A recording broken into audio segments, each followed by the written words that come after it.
Okay, so to get started, we are going to review solving quadratics. Remember, this is something you've already learned. This is just a quick review of it. You will need it all year this year. So on your notes, you can see the main two different ways we use to solve quadratics. There is a third way, the completing the square method, but mostly we like to use factoring and zero product property when possible. So when the answers come out to be rational, factoring and zero product property will work. And if not, quadratic formula, that one will always work, whether they're rational, irrational, or even imaginary. Your quadratic formula will always give you the answer, and there's your formula right there. So we want you to solve x squared minus 5x minus 14 equals 0 using the two different methods. So why don't you try factoring that, see if you can remember how to factor, and then do zero product property, and then pause your video, and when you unpause it, you'll be able to check your answer with mine. So first try factoring and zero product property. Pause your video. Okay, I didn't quite finish it in case you needed a review. So factoring, make your area diagram, x squared in the bottom left, negative 14 in the top right. You multiply those together, that's where negative 14x squared came from in the top of my diamond, and the middle term, negative 5x at the bottom. So what two numbers multiply to be negative 14x squared and add to be negative 5x? So that would be negative 7x times 2x makes negative 14x squared, and when I add those together, I get the negative 5x that's necessary. Remember, those answers go inside your empty boxes. Then if you look at the first column, GCF, those both have an x. This must be x in order to get x squared. X times this must be negative 7 will give me negative 7x. And negative 7 times 2 will give me the negative 14. So factored, x minus 7 times x plus 2 still equals 0 because the problem equaled 0. Then zero product property, we wouldn't expect to see this, but I'm going to show it this one time. Set that factor equal to 0, get an answer. Set the other factor equal to 0 and get your answer. Those are our two answers for this quadratic equation, but the question wants you to solve it two different ways. So now try quadratic formula and make sure you get the same answer, right? We're solving the same question, just two different ways. We better get the same answer. Pause your video and try quadratic formula. Okay, I am showing one more step than I normally would. Literally just plugging in a equals 1, b equals negative 5, and c equals negative 14 straight into the quadratic formula, making sure to use parentheses every time I plug a number in. Normally, though, I would jump to the next step. So when I do negative 5, I just write it down as 5. I know that that's going to be 5. Plus or minus. Also, I can square 5 or negative 5 in my head. The point is, though, I always get a positive number. If you don't know, 4 times 14 is 56. I have negative times another negative, which is going to make that plus. Sorry, did I say 56? Yeah, plus 56. And then all over 2 times 1 is 2. So normally this is the step I do. I do a lot of that math in my head. If you pick up a calculator and you square negative 5, if you don't use parentheses correctly, your calculator is going to tell you it's negative 25. So you need to pay attention. The first number under the square root always comes out to be a positive number. Okay, then simplify. 5 plus or minus the square root of 81 over 2, which is 5 plus 9 divided by 2, and 5 minus 9 divided by 2, which gives me 14 over 2, which is 7, negative 4 over 2, which is negative 2, which are the same two answers that we got earlier because we solved the same problem two different ways. Okay, continuing on with our review, factoring. There are 3 problems there for you to factor. Remember, when you're factoring, you always start, it doesn't matter how many terms there are, you always start by looking for the GCF.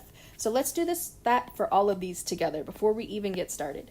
So when I look at the 2 terms, and it's important to know that A is 2 terms, which should make it a little easier to factor. X squared and negative 81 have nothing in common, so they do not have a GCF. I'm going to come back to A in a minute. Let's finish doing GCF. First thing you always do, because the directions imply that you're going to factor it completely, is look for the GCF. Look at these three terms. What can you factor out of those three terms? So hopefully you recognize they're all even, so you can factor a 2 out. The 2 does not disappear. It gets written in front. If that 2 disappeared right now, you'd already be down to 66% for the grade on this one. The 2 does not disappear. It gets pulled out front, factored out front. When I divide by 2, I get x squared. When I divide by 2, I get 5x. And when I divide by 2, I get 6. When I come back to this, I'm going to continue factoring this piece. Let's finish GCF before we forget, though.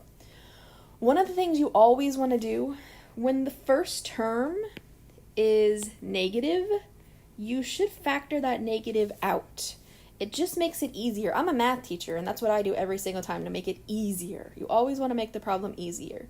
So as I'm looking for the GCF, 4, 10, 6, hopefully you see those are all even, so you can factor out a 2.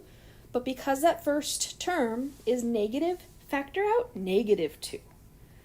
So see if you can factor negative 2 out. Remember, it's written in front, does not disappear. What do you get when you divide each piece by negative 2? Divide by negative 2, now it's positive 2x squared. Divide by negative 2, now it's positive 5x. Divide 6 by negative 2, and now it's minus 3. What we have left here is so much easier to factor now that the first term is positive. Sorry, we made it positive. Okay, let's go back and finish A. So A is 2 terms. I see that that's squared, x is squared, and 81 is a perfect square. You should recognize this as a difference of squares problem. Difference of squares has a nice little formula. A squared minus b squared has to be what your question looks like. 2 perfect squares with a minus in the middle, that's the difference. It factors to be square root of a squared is just a, square root of b squared is just b, 1 with a plus sign, and 1 with a minus sign. This should be looking familiar. I'm not teaching this to you for the first time. You've seen this before. So square root of x squared is just x. Square root of 81 is just 9. 1 with a plus, 1 with a minus. Don't forget it's 2 different factors. 1 with a plus and 1 with a minus. That one is now factored completely. B, we are only looking at the inside. I'm going to leave some space and I'm going to bring this 2 down. Don't forget the 2. And then we are going to factor the parts in yellow, just like we did on the zero product property problem earlier. So if you need some help, you can follow along. Otherwise, just skip forward a few seconds and get to the answer. Make your area diagram, make your diamond. X squared, 6. X squared times 6 is 6x squared, middle term on the bottom. What multiplies to be 6x squared and adds to be 5x, 3x, and 2x. Those go in the boxes. It doesn't matter which one you put them in, but if you're following along with me, use the same boxes as me. So this must be x times x. That's how I get x squared. So this must be 3, and this must be 2. X plus 3, x plus 2, with the 2 in the very front is our answer. Remember, only 66% if you forget that 2. Do not forget the GCF. Last one, I'm going to change colors so you can follow along. I'm going to need some space, so I'm going to bring my negative 2 down here. You can make your area diagram and go ahead.